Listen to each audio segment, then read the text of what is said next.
शिनोर से ये खबर सामने आ रही है, जहां पर 2 दिनों पहले जो बिन मौसम बारिश बरसी और तूफान जैसी परिस्थितियों का निर्माण हुआ, उसकी वजह से किसानों की फसल को नुकसान पहुंचा है। खास तौर पर मक्के की जितनी भी फसल थी उसे नुकसान पहुंचा है। मक्के की ये जो फसल है वो पूर्ण रूप से बर्बाद हो गई है। ऐसे में किसान अब बेहद ही चिंतित है, क्योंकि इस फसल के लिए किसानों की ओर से काफी खर्च किया गया था। तब अब जब ये फसल इस तरीके से अचानक बर्बाद हो गई है, तब इस मामले के मद्देनजर सरकार जो है वो मुआवजे की रकम सर्वे करवाकर उन्हें चुकाए, ऐसी ही मांग किसानों की ओर से उठाई जा रही है।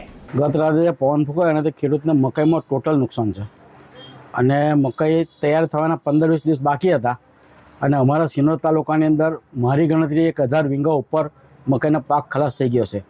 સરકાર જો સર્વે કરાવે તો એનાથી પણ વધશે આંકડો અને આ મકાઈ હવે ખેડૂતના હાથમાં આવવાની નથી।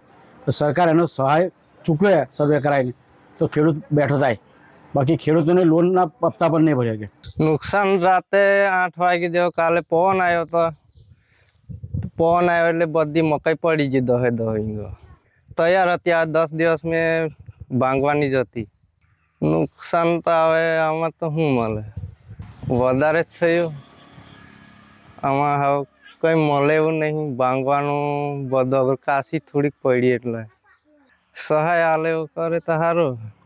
हमसे जुड़े रहने के लिए हमारे YouTube चैनल को सब्सक्राइब करें और नई वीडियो की नोटिफिकेशन के लिए बेल आइकॉन को दबाएं।